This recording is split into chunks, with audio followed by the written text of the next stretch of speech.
Okay, good morning and good afternoon. Thank you, guests and panelists. I want to warmly welcome you to the webinar, Strengthening National Social Protection Systems to Adequately Include People Living with, at risk of, or affected by HIV, and to fast track ending AIDS. My name is Michael Sampson. I'm the Research Director of the Economic Policy Research Institute, a global research organization based in Cape Town, South Africa. I want to start by introducing the objectives of this meeting. Why does HIV and AIDS as a global challenge matter so much for those who are working on national social protection systems? And as we'll see conversely throughout the course of this webinar, why does social protection matter so much for the solution? 2020 has seen the most substantial expansion of social protection coverage in history. And yet now in 2021, we may see the most drastic contraction of social protection coverage ever. As we grapple with the challenges posed by HIV and AIDS, we realize that this is an enormously complex challenge. It requires multiple dimensions to tackle treatment, prevention, care, and support. And the evidence we'll be talking about over the next 90 minutes will illustrate the powerful developmental synergies that social protection linked with other sectors can provide in not only tackling HIV and AIDS, but broadly promoting a developmental response. This is so important because resources are constrained now more than ever. And if we're going to mobilize policymaker and development partner support for the vital agenda to end HIV and AIDS, we need to be able to demonstrate how social protection contributes through these complex pathways to tackling the challenge and providing the capacity to end HIV and AIDS. What I'd like to first do is welcome Cesar Nunez, the director of UN AIDS, the liaison office in New York, who will provide some opening remarks. Cesar Nunez has extensive experience in the global AIDS response. He's served most recently as the director of UN AIDS in the Latin American and Caribbean Regional Support Team for UN AIDS. In this role, he oversaw the work of 11 UN AIDS country offices covering 26 countries. He mobilized high-level leadership among government partners, regional entities, and the UN system. Cesar engaged civil society organizations and strengthened collaboration with PEPFAR, the Global Fund to Fight AIDS, TB, and Malaria, development banks, the private sector actors, and others. Cesar, you have the floor. You have 7 minutes for your opening remarks.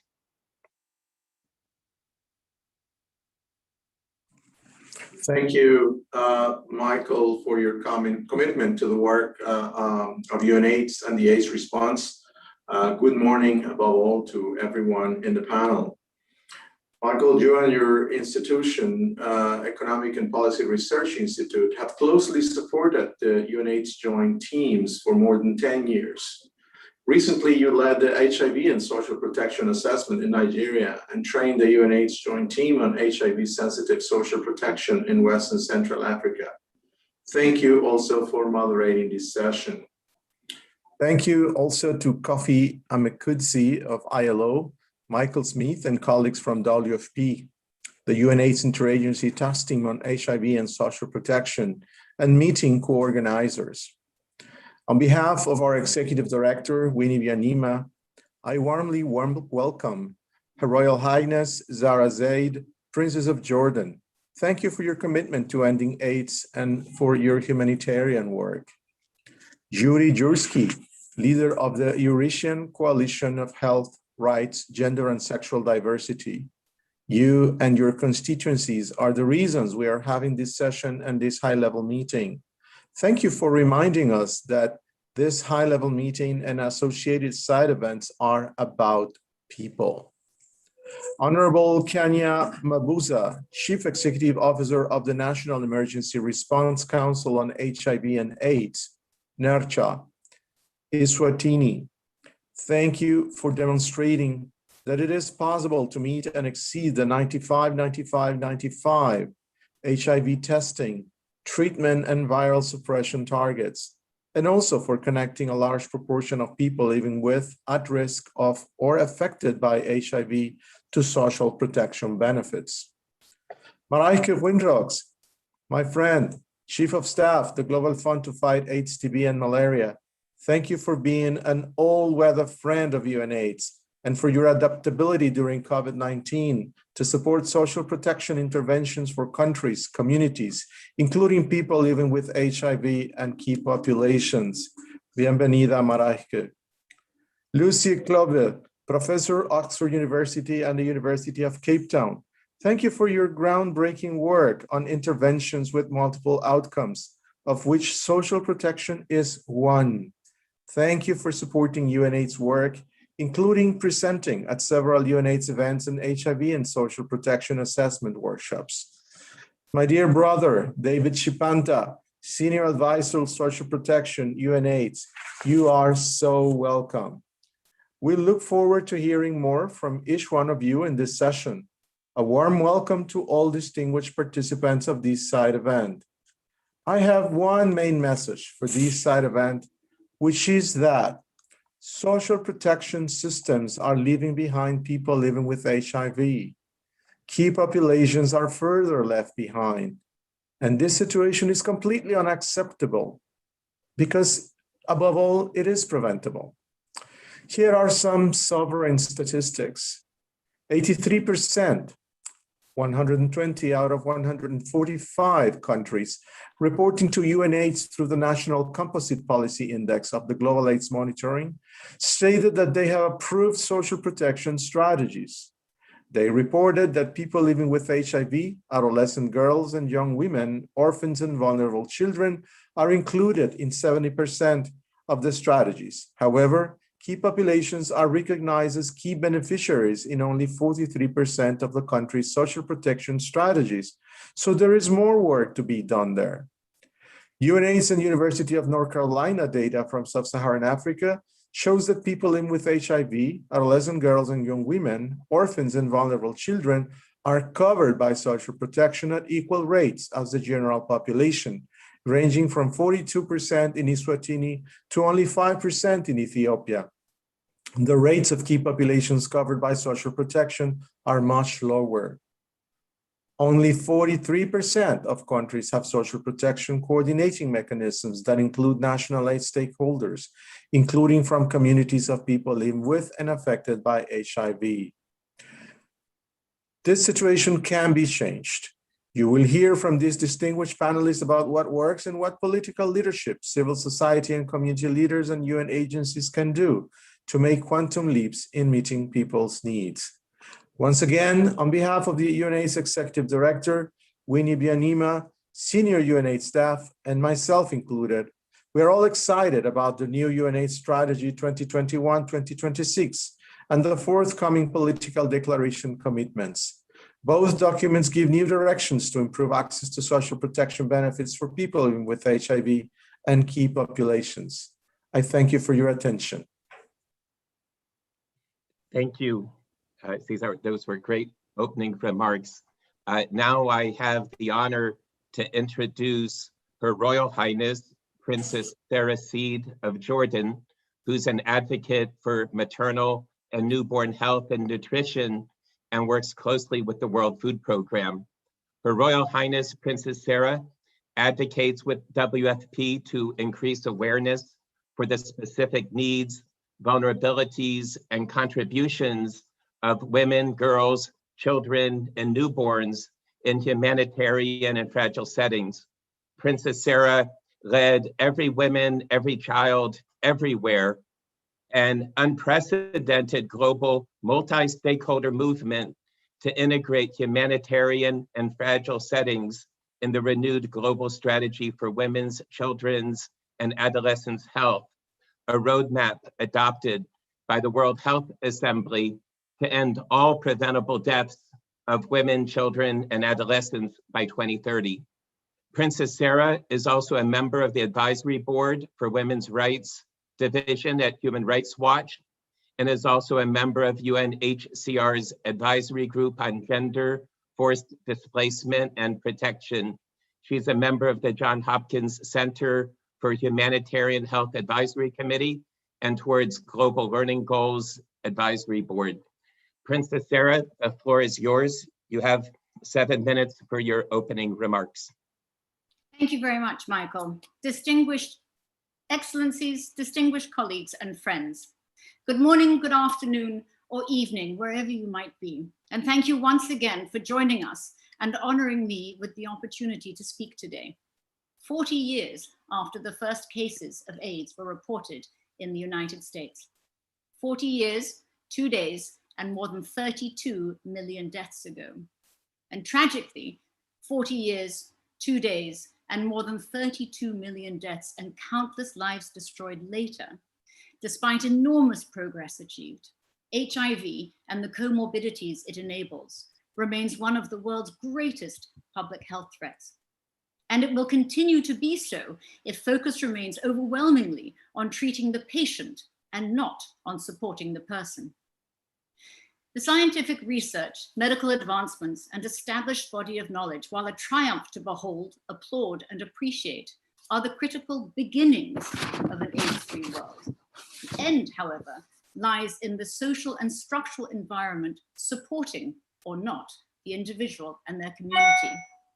After all, if the dynamics around HIV and its transmission are highly social, economic, and political in nature, the global response must be too, including the prioritization of social protection measures. It is ironic that the very structural deprivations that drive the AIDS epidemic are also the solution. Take, for example, the evidence linking food security and nutrition with improved health-seeking behavior, adherence to treatment, and reduction in morbidity and mortality. And that adequate dietary intake and nutritional absorption are crucial for effective treatment outcomes. Yet while these links would appear to be self-evident, in practice, however, delivering these essential and mutually reinforcing elements is too often less evident. In my capacity as Special Advisor for Maternal Child Health and Nutrition, I have traveled extensively with the World Food Programme. Time and time again, I see opportunities lost, gaps in program delivery, and communities left far, far behind. In southern Madagascar, for example, a program designed for a desperately vulnerable rural population living with HIV and TB had the full complement of treatments, thanks to the Global Fund, but an unfunded WFP food security and nutrition project. We must ensure all the necessary components are available in the same place at the same time, or we undermine impact and investments and are in fact failing the very individuals, their families, and communities we claim to serve. And my friends, time is of the essence. The increasing prevalence and prolonged impact of the climate crisis, conflicts, and displacement merely serve to compound and exacerbate risks, especially for adolescent girls and women, who can be forced to adopt or be pressured into coping mechanisms to survive. Transactional sex for food or safe passage for their children and themselves, done to survive one more day, but potentially resulting in the disease itself and a catastrophic downward spiral of socioeconomic impact, reducing working capacity and productivity and endangering the overall health and well-being of the entire household. Furthermore, the World Bank estimates that the COVID-19 pandemic will push between 88 to 115 million additional people into extreme poverty this year. At the same time, as Michael, our moderator, has already pointed out, demand is growing for existing and shrinking humanitarian and development budgets. We must do more, and we must do it together. Governments, communities, national and international organizations, prioritizing the most vulnerable and fight to remove the barriers to health and dignity. We need to identify and systematically illuminate obstacles to HIV treatment, including the cost of transportation, the time away from productive work which feeds the family, and acknowledge that people living with HIV are often forced to sell their assets or take their children, largely their daughters, out of school to make ends meet. Households that are vulnerable to and impacted by HIV must have income security to meet their essential and basic needs. And critically, adolescent girls and women must be protected from powerlessness, abuse, and predatory behavior. And everybody needs access to information about their bodies and their rights. I don't think what I'm saying is anything new or shocking, and I hope what I'm doing is today challenging our speakers to be very focused and strategic as they discuss the who, how, and what. What, for example, does it mean that we need sustained political commitment? From whom? To do what? And how are we going to make it happen? We know social protection's role in the global AIDS response needs to be given the same level of importance and relevance as testing and treatment. How are we going to make it happen? What are the specific plans and strategies to mobilize additional resources to tackle the pernicious social and structural barriers for people living with HIV? And who is responsible for making it happen? And lastly, how are we going to urgently transform the existing architecture of the international community to better align budgets, priorities, and program delivery, ensure long-term predictable financing to national CSOs, especially when they are women-led and women-focused, and be guided by impact where it is needed most, and not activities that could be mistaken as box ticking or siloed. Fortunately, we have an excellent panel with us today who I know will rise to this challenge. And I'm not going to introduce them once again because they already have been by both of my speakers before me. But I would lastly, please, like to offer my thanks to them for the discussion to follow, and to UNAIDS, ILO, and of course the World Food Programme for making this important event happen. Thank you. Thank you, Princess Sarah, for those so important and vital remarks. These will really guide the discussion and the questions we're asking over the next 70 minutes. We really appreciate that input. I want to introduce our panel now, which brings a rich tapestry of experiences and perspectives and research to our webinar. Let me start with Mr. Kanya Mabuza from the Eswatini National Emergency Response Council on HIV and AIDS. Mr. Mabuza was appointed by the Eswatini government as Chief Executive Officer of the National AIDS Council in 2013. Since his appointment, he has worked tirelessly to improve partnerships internationally, regionally, and nationally for the HIV response. Under his leadership, domestic resources for HIV have been maintained despite an ongoing economic hardship faced by the country. Through his leadership, Eswatini is one of the first countries to reach and surpass the 95-95-95 global target, and has managed to reduce new HIV infections by 64%. For Mr. Mabuza, the opening question for you is, Eswatini's integrated HIV and social protection response has achieved impressive HIV prevention, treatment, and adherence results. The country also has one of the highest rates of social protection coverage for people living with, at risk of, and affected by HIV in the region. could you kindly please elucidate on the factors that are underlying these impressive results? You have 5 minutes for your response. Thank you so much. Thank you so much, Michael. And again, let me recognize all the dignitaries and the panelists in this session.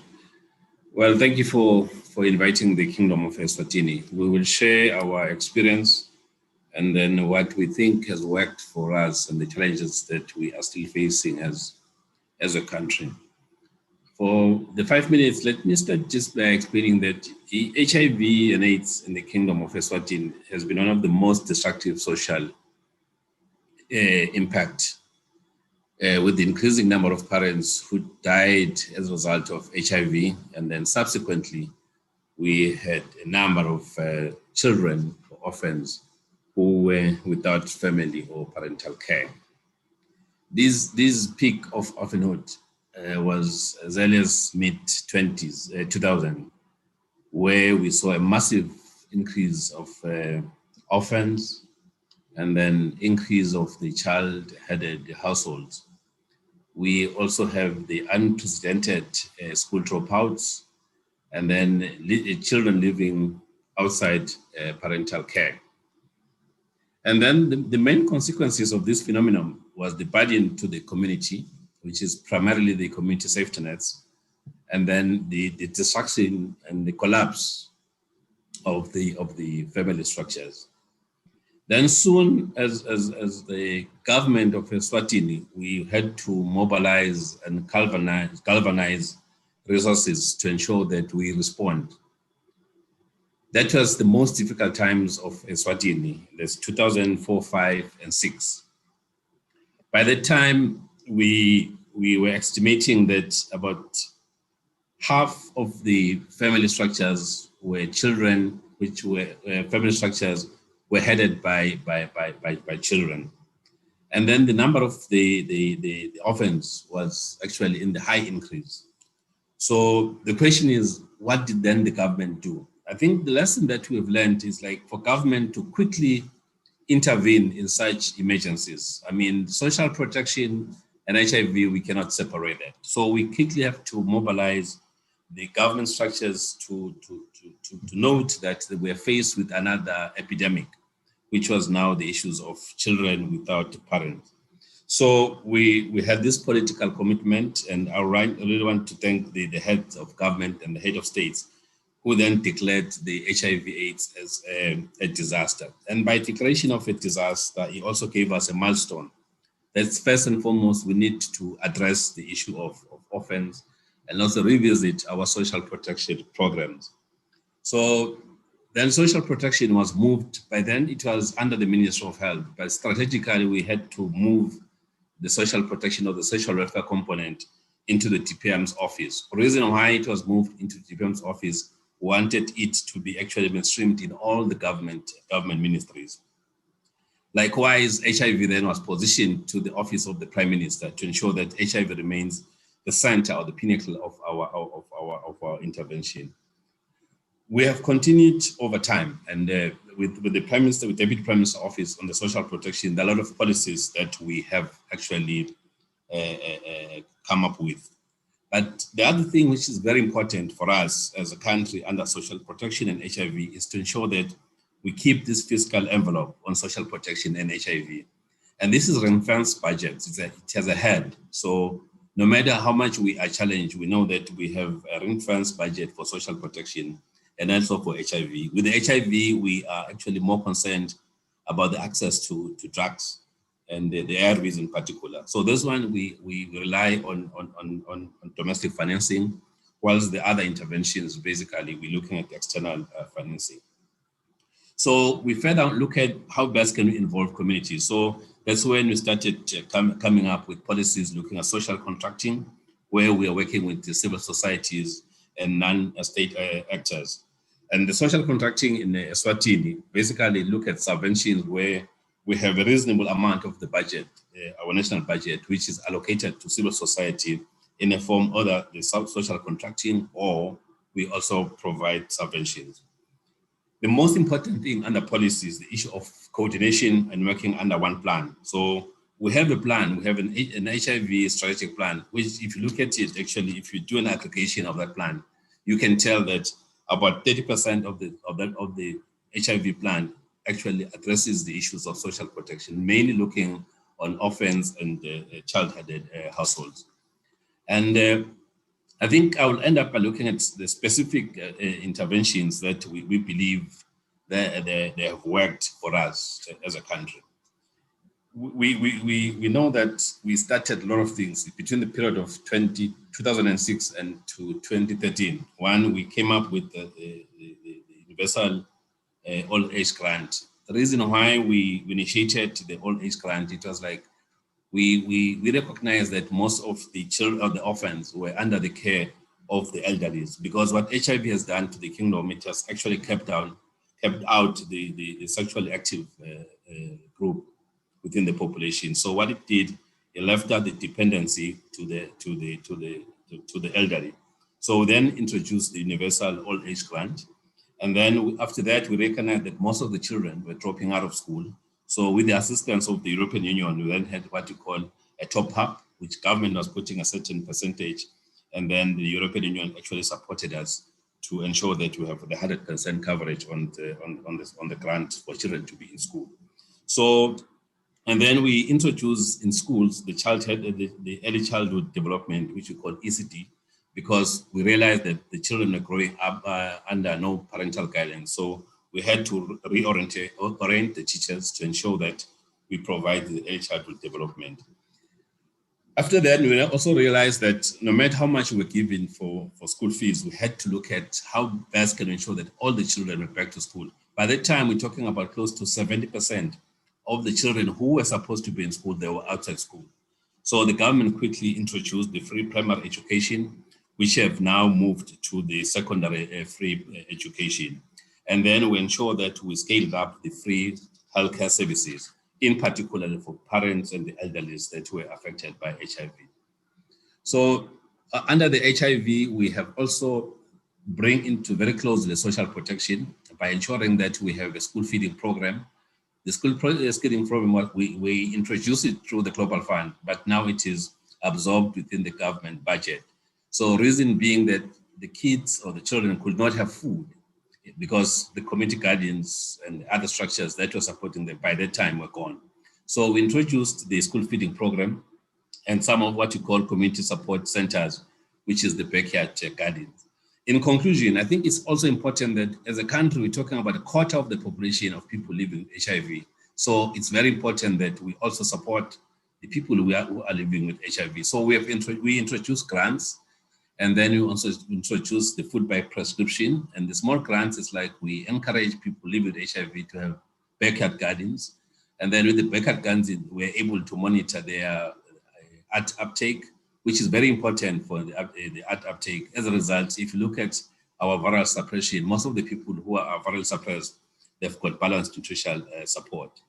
Lastly, it's also equally important that given what we have, we need now to strengthen the support for young girls, particularly the young girls and the adolescents and the young women. We have introduced, with the support of PEPFAR and the Global Fund, the DREAMS program. The DREAMS does help because the new infections that you are seeing now are coming from the young girls. Reason is the young girls did not have any parental guidance. So now we need actually to come with community structures to ensure that we provide the social support that they need. The other thing, we also introduced the incentive scheme, which I did a study with the World Bank. The incentive scheme, basically, we're looking if we can provide incentives to young girls to go back to school. And if they're at school, they remain HIV positive, and also looking at the age of the rate of pregnancy. And I must say the results, the study results were so conclusive. If you can provide incentives to young girls, you will keep them in school. And then if you keep them in school, they will not get pregnant. And if they don't get pregnant, they will finish the school. So this is the study that we have presented to government. So now we're looking at the qualitative issues and the policy issues on how best can we provide incentives to the young girls. I'll pause here. My 5 minutes is over. Thank you. Thank you so much, Mr. Mabuza, and thank you for this very insightful experience. Now I have the honor to introduce Yuri Within the Eurasian Coalition on Health, Rights, Gender, and Sexual Diversity, Yuri provides leadership in supporting and strengthening legal environments to enhance the uptake of HIV services for gay men and trans people in Eastern Europe and Central Asia. His focus on combating stigma and discrimination, promoting human rights, and removing legal and social barriers. Yuri is also an expert on monitoring and documentation of human rights violations of the LGBTQI+ community, and an expert on advocacy with the UN and UN treaty bodies. Yuri, the question we'd like you to focus on: what are the biggest obstacles people living with HIV and affected communities face to adequately access social protection from the perspective of the Eurasian Coalition on Health, Rights, Gender, and Sexual Diversity? I'll ask you to stick to 5 minutes so we have time to take questions from the floor. Thank you, Michael, and good evening, good afternoon, everyone. And thank you so much for the UNAIDS ILO for the invitation to this crucial and very important event to discuss the existing social protection mechanism and the access of HIV positive people and key populations. From our perspective, what we keep repeating as an association representing the civil society, in particular gay men and trans people in Eastern Europe and Central Asia, we keep saying that there is a big gap between existing on the papers and policies, social protection programs, and the numbers that our governments would provide to us, and the real numbers of this access to existing social protection services for different vulnerable population. The first and the major obstacles we can still keep identifying is the legal environment. In this case, we are saying for, in particular, our community, the widespread state-sponsored homophobia and transphobia, not only in our region, but in many other regions worldwide, they created the burden for the LGBTQI people and other key population to access social protection services. We cannot speak about access to them when the gay men and trans people are not identified as a separate vulnerable group. The gay men and trans people and other vulnerable groups, they are not presented in more or less different HIV programs on the national level. For that, we need to use the principle, what we call it is nothing about us without us. The key populations should be presented in all the levels on the decision-making processes. Starting, it should be the bottom-up approach. The key population, all representatives of gay men and trans people, people who use drugs, sex workers, they need to sit on the same table with the government officials and start speaking about what the programs should exist and what the best approach for them would be. It's nothing about that majority decides for minority what they need the best. In this case, I'm speaking about the legislative obstacles. So we speak about, I don't know, I have an example from Russia of the so-called anti-gay propaganda laws. So like the gay men are not officially even recognized as the group in the country, or they are like, I don't know, some perpetrators. Or how can we speak about social protection for gay men and trans people, for example, in Uzbekistan and Turkmenistan, where homosexuality is still criminalized, and how many of those countries worldwide they're still criminalizing homosexuality. There is no social protection and there is no access to social protection to them.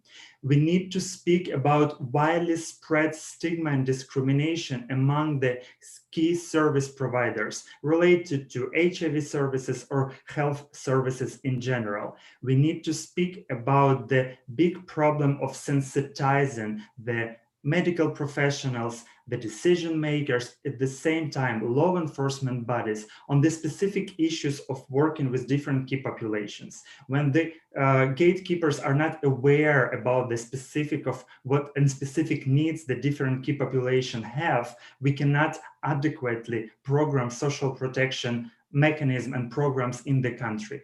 I do see it as a big problem. At the same time, we need to think about the principle, nothing about us without us, and he give the possibility for the communities themselves to provide the peer social protection services. What previous speaker was mentioning on their national level, it's actually a very good approach when they're through social protection services that, social contracting programs, the communities themselves might be able to provide social protection services to communities they serve. I think this can be the solution. But for that, there should be an enabling legal environment. There should be the legislation that would allow the registration of the communities of key population organization to register themselves and to operate in the country for their respective communities. Without that, we cannot speak about any effective social protection programs. They would keep remaining on the paper and not on the practice. We need to fill in this gap. Thank you. Thank you, Yuri. That is such an insightful input, and certainly as policymakers and development partners focus on inclusive social protection, that key principle, nothing about us without us, should be the guiding principle. Thank you so much. Now I have the great honor to introduce a good friend and colleague, Professor Lucy Kluver from Oxford University and the University of Cape Town.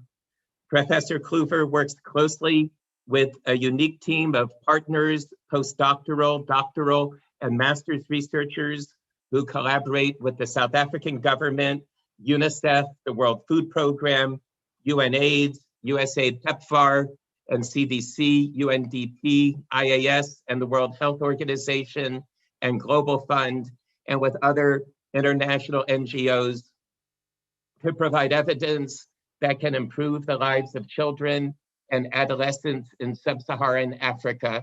I cannot write a paper on social protection and HIV and AIDS without quoting her extensive work. I wouldn't be surprised if this is her third webinar of the day.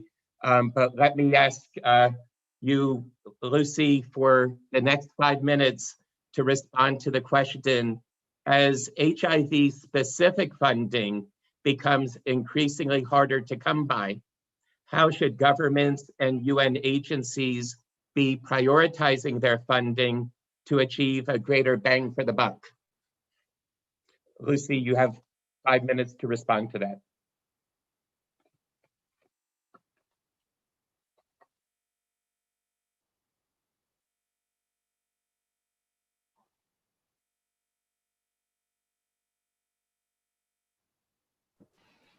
Thank you. Oh, you're on mute again, Lucy, sorry.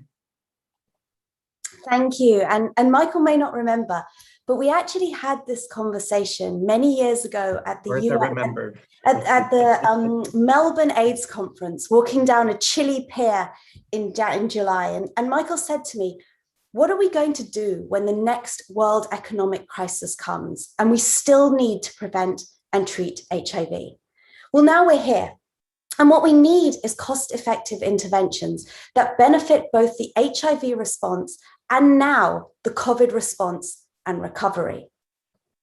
So I'm going to talk really briefly about 3 things. The first is, what is the newest state of the evidence for social protection? The second is, how does it work to get both HIV and related sector impacts? And thirdly, can we leverage funding to get more bang for buck? So hold tight, folks. We're having a 4-minute racket around the latest evidence. So the first, what is the evidence on social protection and HIV prevention? And as Director Nunes says, we'll focus on adolescent girls and young women in Eastern and Southern Africa as a really core part of the epidemic. Well, we all know we have established foundational studies in Malawi with 64% reduced HIV prevalence, that's Baird's study in 2012, and in Kenya with a 31% reduced early sexual debut and 80% reduced multiple partners. That was Handa in UNICEF's work in 2014, shown to be highly cost effective at $20 per month for an OVC-focused intervention. But we've also seen new evidence for very high-risk groups and for broadening into broader economic strengthening programs combined in simple and clever combinations. So for example, in South Africa, very new data shows that food security for adolescent mothers reduces transactional sex by 80%. In Zimbabwe, we see that a combination of microgrants and SRH education reduces transactional sex by 54% and unprotected sex by 51%. That's Dunbar's work. In Uganda, we see that a combination of microfinance with mentorship and safe spaces reduced forced sex for adolescent girls by 13% and adolescent pregnancy by 18%. That's Bandiera's work from the World Bank. So this is really some quite compelling new evidence, but a key question is, how does it work?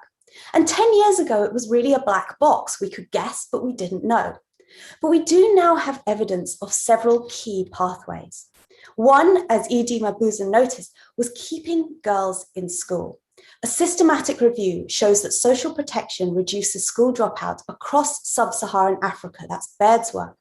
And then we see, for example, in Botswana, that each additional year of school reduces HIV risk by 12%. Another key pathway is reducing hunger. As Michael Smith said to me recently, when there is desperation and hunger, then women and girls need to have risky sex to survive. A study in Kenya shows that food security brings a 68% reduction in multiple sexual partners. And we see similar findings in Ghana with Stevenson and Nehemiah. A third pathway is by increasing viral suppression. In South Africa and Uganda, recent studies have shown that economic support improves ART adherence by 14% and viral suppression in an exciting work by Bermudez and Seswamala by 10%. But what we see is that those pathways are simultaneously reaching both HIV outcomes and other key development outcomes. Keeping girls in school, reducing hunger, reducing poverty, increasing adherence, increasing viral suppression, and improving prevention. These are key goals for HIV prevention and treatment, but also key goals of the COVID response and recovery. So how can we make this give us better bang for buck? Well, there's three initial ways. The first is that we can now cleverly and cheaply combine economic support with complementary services to maximize their effectiveness. Cash plus care, or as Princess Sarah said, making sure that things are available in the same place at the same time. For example, combining mobile delivered cash transfers with parenting apps and SRH education. Or, as Yuri pointed out, working with particular key populations to make sure that the right package of services are delivered for them. Second, there have been more than 3,000 new social protection initiatives in the past year, but very, very few of them are thinking about being HIV sensitive. You look at Ugo Gentili's work from the World Bank, highlighting this enormous opportunity. This is a key moment for UN advocacy to leverage these and make sure that they are reaching HIV-affected and infected communities. Third, we can work with the wider social protection, education, and violence prevention sectors to invest together in services that will benefit both the COVID response and, crucially, the HIV response. Let's look forward to this and really see that there is a new potential for social protection. We are in a place we've never been before, and we would be crazy to miss this out. Thanks, Michael, and back to you. Thank you, Lucy. That is such an insightful input, and let me come back to that later when we have our closing remarks. I'm sure there'll be many other questions in the meantime for you on those important insights. Now I have the honor to introduce Maraiki Winrock, the Chief of Staff of the Global Fund, who became the Chief of Staff of the Global Fund in 2013. From June 2017 through February 2018, she served as the interim executive director. Her distinguished career includes more than 30 years of experience in global health and development, serving in government at the United Nations and in civil society, and working in Africa, Asia, Latin America, and Europe. Maraiki, the question we'd like to ask you to focus on for the next 5 minutes. Social protection has become increasingly important, particularly within the context of the COVID-19 pandemic. Furthermore, the new global AIDS strategy has recognized the important role played by social protection to tackle inequality. What is the Global Fund's position on backing social protection programming and systems building for supporting the response to HIV, TB, and malaria? You have 5 minutes for your response. Thank you so much, Michael, and thanks for the previous speaker. I've really listened. I've been listening to this conversation with lots of interest, and I love the energy and the deep insights. For the Global Fund, we really recognize inequalities, be it gender, age, income, or others, directly impact access to HIV, TB, and malaria services, particularly among key and vulnerable populations. And I think Yuri talked about it quite convincingly. So we pay particular attention to social protection in the ways we fund programs, understanding the importance of going beyond cash or social transfers, such as food or vouchers. This does include promoting economic empowerment for key and vulnerable populations in the context of HIV, addressing exclusion of those not covered through social health insurance, and coordinating with key stakeholders to ensure access to social care. Enhancing equity and making sure services reach the most vulnerable and are sustained across the entire Global Fund portfolio is critical. In many countries, the Global Fund contribution to is a relatively small part of the overall financing available for health. So we need to think how we can catalyze this funding to achieve long-term impact and sustainability. Our investments in the 3 disease areas link strongly to the broader efforts to improve social health protection, as we're investing in providing essential services and reducing barriers to access that are among the most critical pieces of universal health coverage. In other words, we focus on putting the universal in universal health coverage, particularly given that HIV, TB, and malaria often affect the most vulnerable, marginalized, or hardest to reach populations. We focus on how we can support the broader push towards universal health coverage and strengthen social health protection by investing in the underlying systems that help countries deliver essential packages of care, and or making sure that HIV, TB, and malaria are included as countries undertake health reforms. Specifically, this means that together with partners such as UNAIDS, WHO, and PEPFAR, we work to eliminate out-of-pocket expenditures, both formal and informal user fees, for all HIV-related services. In the context of tuberculosis, our current strategy commits to ensuring TB care and prevention is integrated in efforts towards universal health coverage and social protection policies, as we see the impact of catastrophic costs borne by families and communities affected by TB, especially by MDR and XDR TB. The other area that the Global Fund contributes to is leveraging external funding to pave ways for expanding insurance options, particularly to those who do not have access to health services. For example, in Thailand, the Global Fund grant is designed to support access to HIV-related services for those not in the formal economy by providing complementary health insurance for migrants and allocating resources to support community advocacy, mobilization for law and policy reforms of health insurance to achieve a sustainable impact. And in the context of COVID, we support temporary relief support and encourage countries to include such support for key and vulnerable populations as part of their application to the Global Fund under the C19RM, the COVID-19 response mechanism. And finally, we put a strong emphasis on supporting affected communities to assess the impact of COVID-19 on various aspects of their livelihoods and well-being. For example, through support for community-led monitoring to understand who's being left behind, enable them to understand what their rights are, and be able to exercise their rights to health, such as through Know Your Rights and legal literacy programs. I stop here and happy to answer more questions. Back to you, Michael. Great, thank you so much for that really insightful input. I now have the pleasure and honor to introduce David Chapanta, the Senior Advisor for Social Protection from UNAIDS on the panel. David provides leadership in UNAIDS to develop and implement innovative, high-profile strategies for mobilization of HIV and social protection stakeholders. He coordinates the engagement in the AIDS response of senior UNAIDS and partner staff working on social protection. David supports the joint programming of HIV in countries' social protection and universal health coverage programs, and helps generate HIV and social protection evidence. And he advocates for the utilization of social protection evidence in the AIDS response.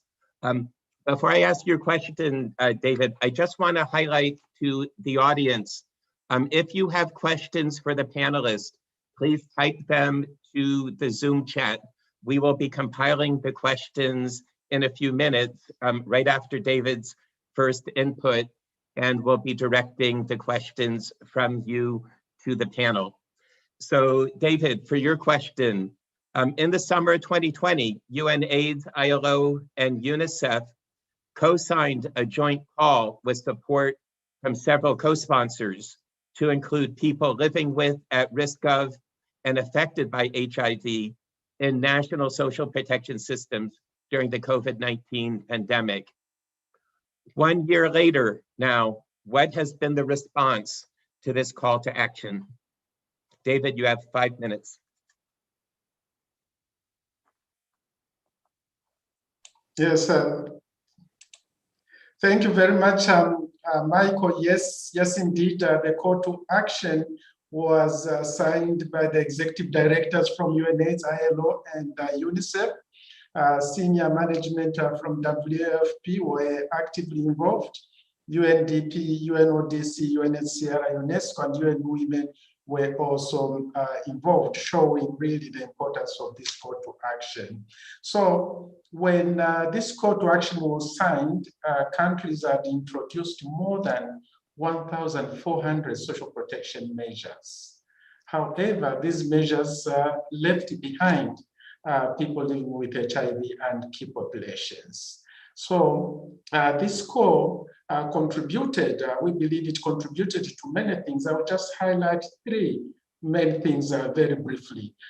Firstly, in Western Central Africa, particularly in Burkina Faso, Cameroon, Cote d'Ivoire, and Niger, UNAIDS Secretariat, and this was really one of the first times in the history of UNAIDS, we reprogrammed the funds and provided a one-time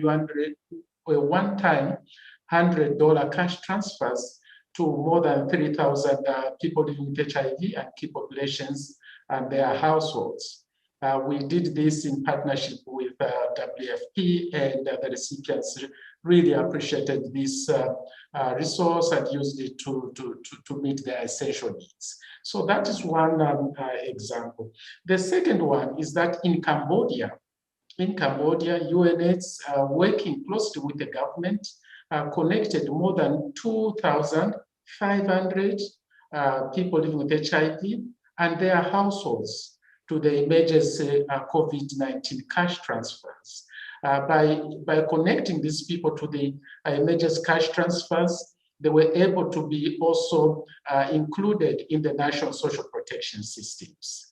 Perhaps more interesting, in Bangladesh, UNAIDS helped connect key populations to government-provided food and cash transfers and helped prioritize COVID-19 vaccine access for sex workers. Still in Bangladesh, through our advocacy, HIV services were included in the government emergency service packages.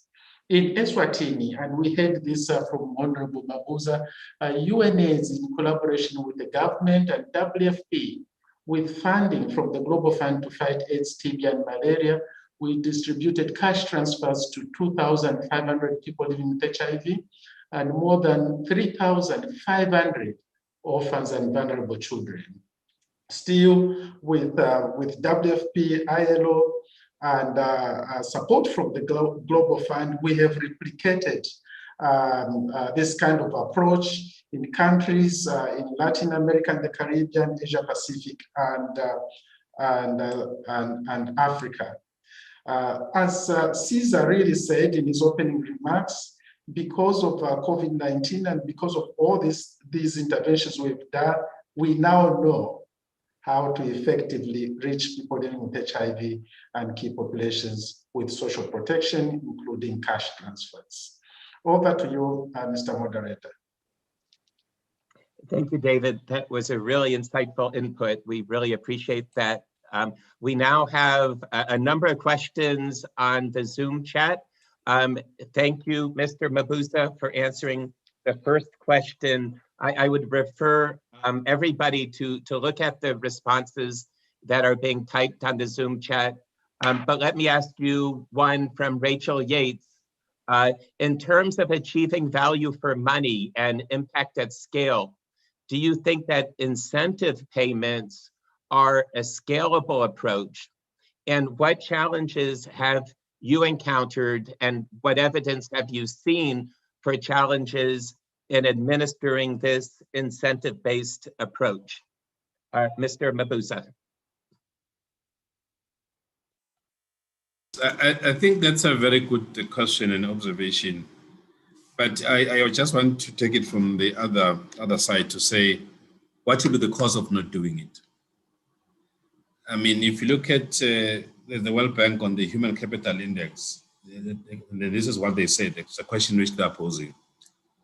How much human capital can a child born today expect to acquire by age of 18, given the risk of poor health and poor education that prevails in the country where she lives? Survival, will they see the age of 5?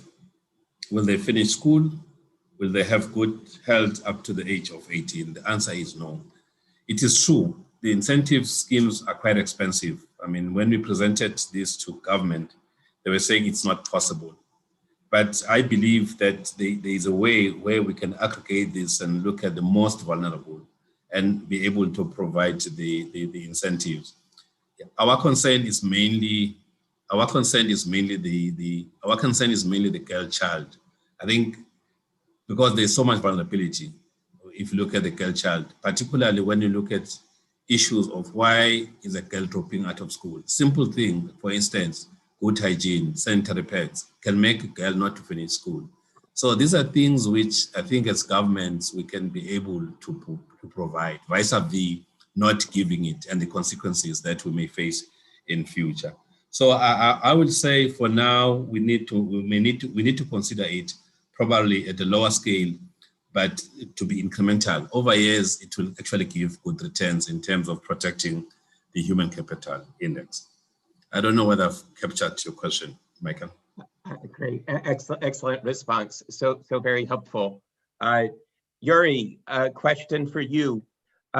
What have governments in your region done differently to increase the effective uptake of health and other interrelated essential services through social protection programs for people living with and communities affected by HIV? Yeah, thank you for the question, Michael. And yeah, let me highlight that I will be speaking on behalf of communities of gay men and trans people, if I allow it, and those intersections who are living with HIV.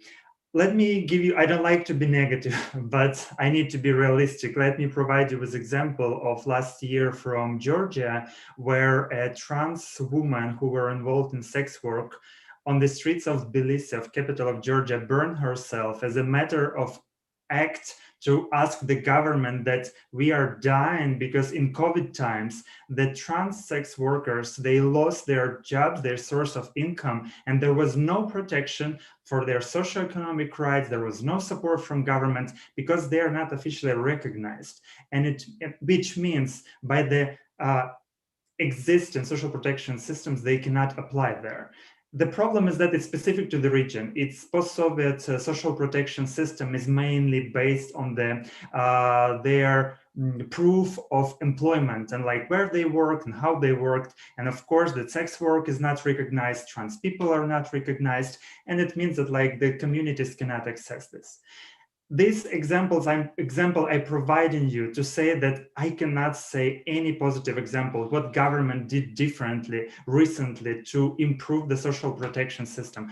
I don't want to blame and say that like we cannot find consensus, but I want to highlight at this point that everything what's been improved since the COVID-19 started affecting all of our lives, and in particular, the key populations who are vulnerable to HIV. And by speaking about the communities of gay men and trans people, we've just seen the increasing cases of peer support, where community supporting each other. We have the cases, incredible cases from Kyrgyzstan, where LGBT HIV service organization, by private source of not income, but the donors support, project support, they opened up 4 additional shelters of victims of different rights violations from LGBTQI community, and 1 in particular for trans sex workers, because they have nothing, no place to go and no people to ask for support from the governmental system. Let me bring you the case where communities of gay men from Armenia or Russia, they've been finding the contacts with local aid center to find the possibility to bring the antiretroviral therapy for the HIV positive peers, so that who cannot leave their houses in times of COVID by the problems of financial means, they had no possibility to travel, or due to restrictions. There were no governmental program for that. Let me bring you the example of the food support from the community members. When LGBT or HIV service organizations, the local civil society organization, started to collect money from the community, private donation, just to support for those who in need, in particular LGBTQI youth, who are facing an incredible numbers of poverty and homelessness. They had no possibilities to get, I don't know, additional work or side work in times of COVID, and they had no place to go. And when we speak, I wanted to reflect on the previous question, when we might think about incentives or in particular, some specific examples of social protection, it still would be distributed from the government. When communities are not recognized, this social support would not reach the communities. We need to find the system where the community would support the community, because this is the only link where we see the trust yet. We need to work on this trust between the community and the government, which is still, I would speak on behalf of our region, which is still lacking this sustainable linkage of trust. So let us think together. How can we, it's a message to Global Fund, to UNAIDS, to donor community. We need to think on the possibility of sustainably, simultaneously supporting not only the governmental programs, but to find the way on how to support community. And thank you for Global Funds for mentioning this C19RM. It's a great tool on how we can support communities' uptake to social protection in times of COVID. I think these are the great tools we might use. Thank you, Michael, and back to you. Yeah, thank you. And you've also answered a follow-up question in the process. So thank you for such a comprehensive response. Professor Kluver, a question and a really important comment from Tia Palermo. First, the question, as we enter the final decade of the SDGs, what should the global health community be doing beyond test and treat to end AIDS as a public health threat by 2030? And I just want to highlight this comment and refer everybody to the chat for noting that speakers have highlighted the importance of moving beyond HIV-specific funding and programming, and in particular, to focus on intersectoral initiatives. Your summary covered a mix of governmental and non-governmental initiatives. As we see more interest in intersectoral linkages, particularly across ministries and governmental programming, case management and the role of social welfare and social workforce will be essential in operationalizing these linkages. Your thoughts on the question, particularly in light of Tia's comment. Thank you, Michael, and thank you, Tia, because and Tom Fenn from CRS also wrote about this. It's absolutely fundamental, and we are in, again, a better place with this than we were 10 years ago. I think 10 years ago, we thought of intersectoral collaboration as this huge, complicated thing where multiple sectors needed to work in some kind of unison. And I think we've understood much better now that there are simpler and more strategic ways that we can do this that then result in better evidence of better outcomes. And I was particularly struck, Princess Sarah said right at the beginning, it's time to get strategic. And one of the things that working over the years with UNAIDS and ILO and WFP colleagues, Kofi, David, Michael Smith has come up with has been the idea that social protection has the evidence to be a strategic intervention. And that's particularly true if we think about the next decade with children and young people. If we're going to, we see now these incredibly high levels of infection in adolescents and young people. And to prevent that from being something that's continuing in 5 or 10 years' time, we need to be addressing the most vulnerable children now. And if we actually look at the data, we've just seen some new UNAIDS data actually coming out has shown that as of 2019, 13.8 million children have lost one or both parents to AIDS-related causes. There's some new data coming out soon from CDC, which has shown that there were going to be extremely high numbers of COVID orphan children. And we know from a lot of research that children who have lost a parent are at much higher risk of becoming infected themselves. They're in much more vulnerable situations. And so when we look at the evidence for what can prevent that, we see this very clear combination of some kind of social protection combined with what Tia and Tom are talking about in terms of a strengthened social service response. And that can be done in very simple, even remote ways in the majority of the population, leading up to more intensive support for those who are most at need. And we also look at children and adolescents who are living with HIV. We've discussed this with colleagues like David Chapanta, but we've seen that combinations of something like a cash transfer in South Africa, this is data that came out in 2019 in The Lancet, combinations of a cash transfer, going to a safe school and good parenting improved adherence to ART, but it also improved school progression, mental health, violence victimization, and sexual risk behavior. So there's a real opportunity to say that these simple combinations of interventions can improve outcomes, improve long-term outcomes, and prevent a continuation of the situation that we're in now as we reach towards 2030. Thank you, Lucy. I think that's such a powerful statement, how important these combinations of simple programs and interventions can generate such powerful results as your evidence has been demonstrating. Thank you. I have a question for Mareike from Evelyn Tomaszewski. How do we as diverse stakeholders help to move the needle so that social protection systems are truly understood as instruments for social transformation, democracy, and creating socially just societies?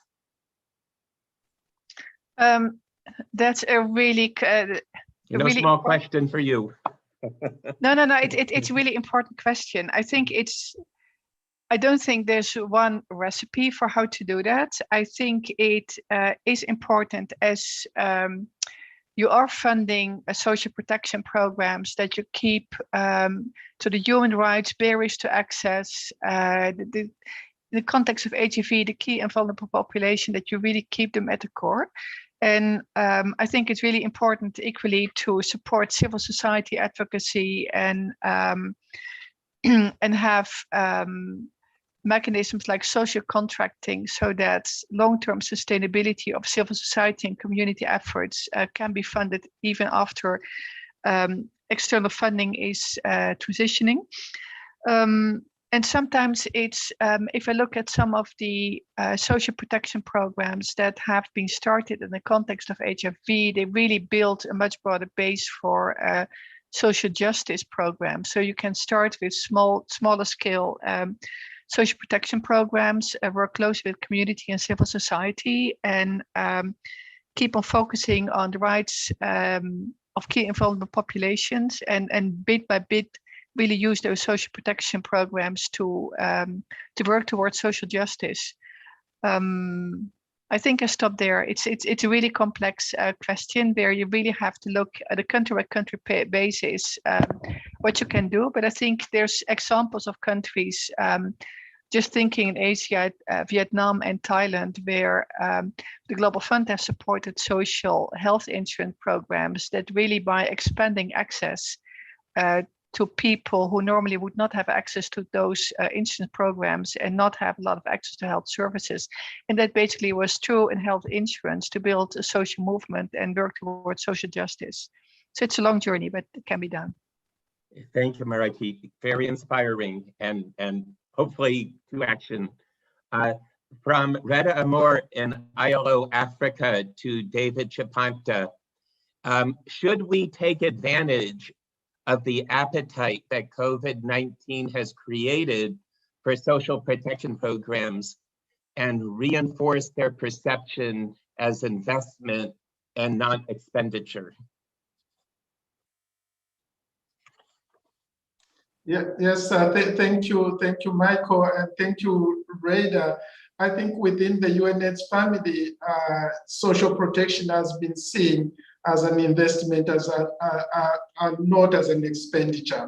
But I think, as you are saying, there's increased interest. I gave the example that we were able to reprogram UNAIDS own resources to roll out cash transfers. So yes, through that and many of the things that we are doing, we know as the AIDS community how to strengthen these systems so that people living with HIV and key populations can access these programs. So definitely, yes, we can take the COVID-19 so that, and we are doing that already, so that even when COVID goes, if it goes at all, the people who are in those systems can still continue to be in those systems. So yes, this is a good opportunity.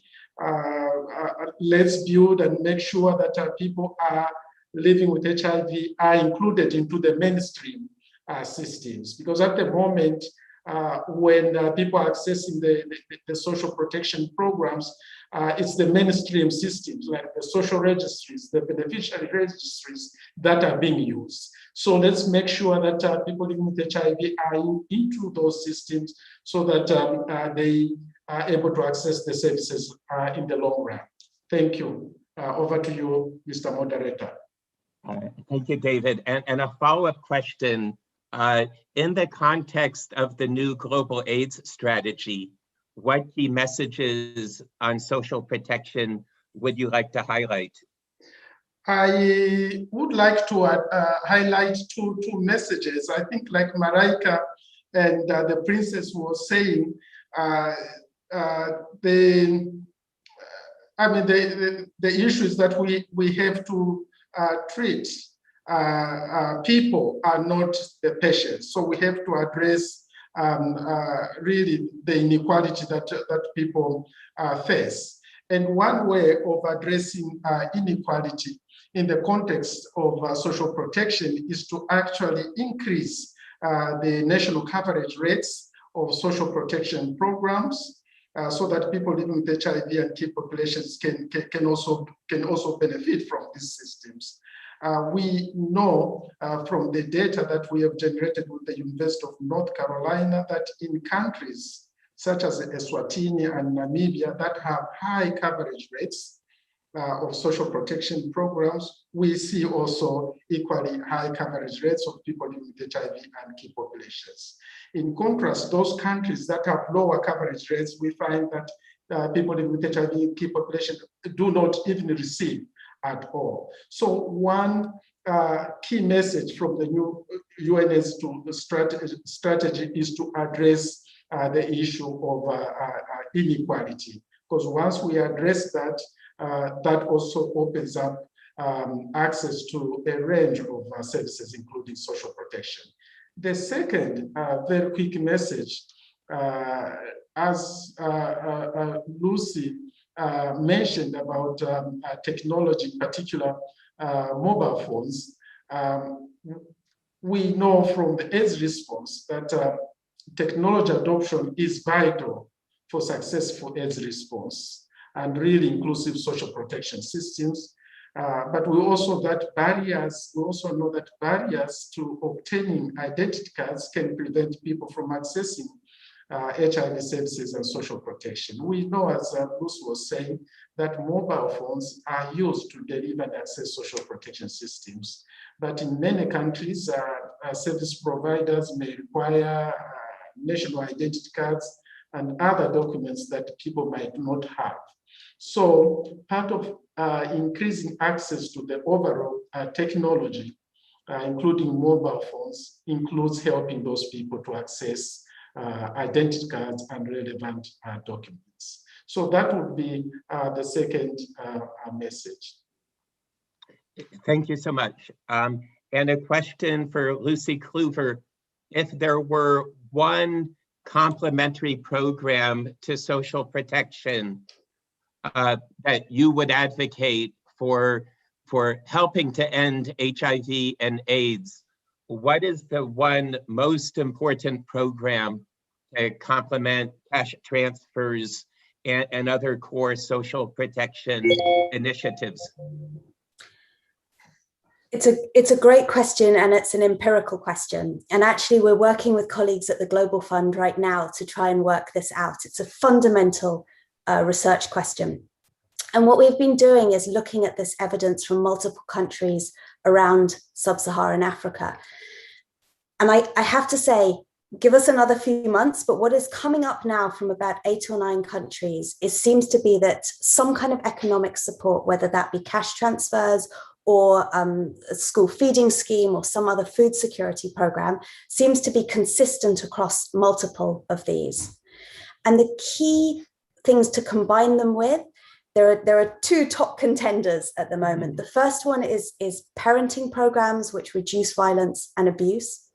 And the second contender is some kind of safety program in schools or communities, or sexual and reproductive health education.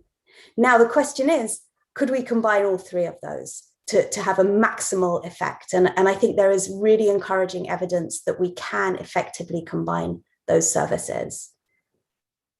Great.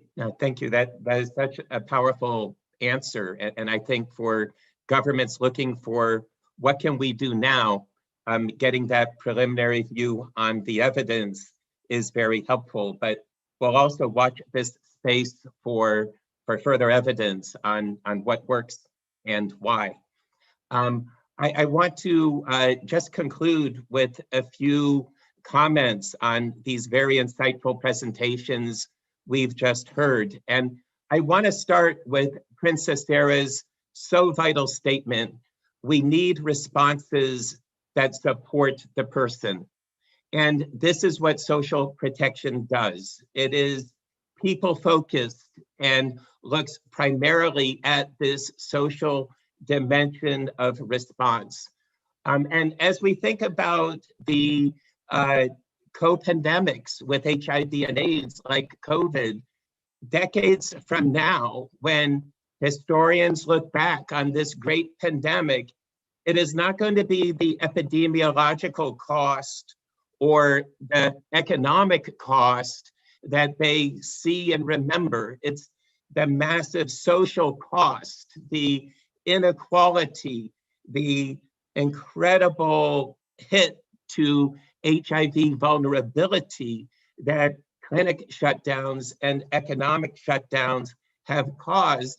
It will be the cost of governments that focused often too narrowly on the economic health trade-off and did not understand the social consequences, the cascading and interacting shocks that have threatened child protection, gender inequality, and a whole range of social impacts that will, decades from now, leave not only scars, but perhaps still festering wounds. As Cesar Nunez pointed out, it is unacceptable for key populations to be left behind. Princess Sarah pointed out, we must do more. We cannot allow coping strategies to create poverty traps. And we heard from Mr. Mabuza that We cannot separate social protection and HIV and AIDS responses. These are so powerfully complementary, and the evidence Lucy is referring to is a decade of powerful econometric work, empirical work that demonstrates the powerful synergies, which is why it's so great to hear Mr. Babuza's focus, for example, on early childhood development investments, because they provide such a powerful mechanism for helping to tackle the future social shock. Free education combined with school feeding. These sound simple, but they interact with structured demand programs and school gardens to improve nutrition and strengthen livelihoods and support health and education. And as we've heard, and as Lucy's evidence has demonstrated, supporting Mr. Mabuza's points, education can be so protective, particularly when intentional programs are integrated with education. And I think particularly for ensuring that no one is left behind, Mr. Yursky's point, the key principle that should be guiding these responses, nothing about us without us. We need to go beyond advocating universalism. We need a proactive universalism that includes key populations. And we heard from Maraiki some of the kinds of interventions that the Global Fund has been working on and supporting complementary health insurance for migrants and other kinds of measures that she described that can ensure no one is left behind. I want to just highlight the key point David Chapanta made in the call to action and his very important critique. There have been thousands of social protection initiatives implemented in the past year and a few months in response to COVID-19. That has clearly demonstrated that we always could have done more. This response is first and foremost a matter of political will. And these responses have largely focused on the economic shock. But as Lucy's work demonstrates, we can go so much further. Cash transfers interact so powerfully with a whole range of complementary services. And Lucy has just identified a couple of them that can help tackle not only the economic shock, but build a fundamental foundation of resilience that can not only eliminate HIV and AIDS, but contribute to a whole range of powerful developmental outcomes. I want to highlight one key fact that Lucy mentioned. In the particular study where food security reduces transactional sex by 80%. This juxtaposes the question that was asked earlier about the importance of incentive-based programs. Is this a problem of incentives? Or is this a problem of structural vulnerability? We do not need simple cash transfers to provide incentives for the kinds of behavior that are protective. We need comprehensive social protection that tackles poverty and vulnerability and inequality. I want to think about Maraiki's response to the vital transformative role that social protection can play. Social protection, and I'm not talking just cash transfers here, I'm talking about the interaction of cash transfers and all the plus measures and the power of social protection to ensure everyone has access to these vital services. Yes, they can be so powerful in supporting prevention, in viral suppression, and in COVID response, as Lucy highlighted a few minutes ago. But they go so much further in building a fundamental foundation. Food security and nutrition are at the core of development. They build the foundation of protection, of prevention of HIV transmission, and linked with other complementary initiatives, they provide such a powerful response. I want to just highlight the last point Lucy made. We need to reach the most vulnerable children now, because we see evidence that early childhood interventions 15 years later, in South Africa's case, where early childhood receipt of the child support grant helped improve the kinds of behaviors that reduced vulnerability to HIV and AIDS. And this final point I'll close on. I want to thank Her Royal Highness Princess Sarah. I want to thank Cesar Nunez for their opening remarks. I want to say a great thank you for the panelists who have given us so much insight in the past 90 minutes.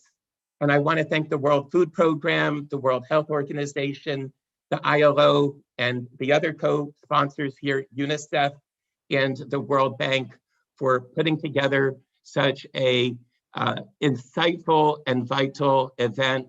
And most of all, I want to thank all of you participants for your lively engagement, the really important questions you've asked. This has been recorded on YouTube, so feel free to reach out if you need to find the link. It will be available for those who want to see the entire presentation. Thank you so much. Thank you.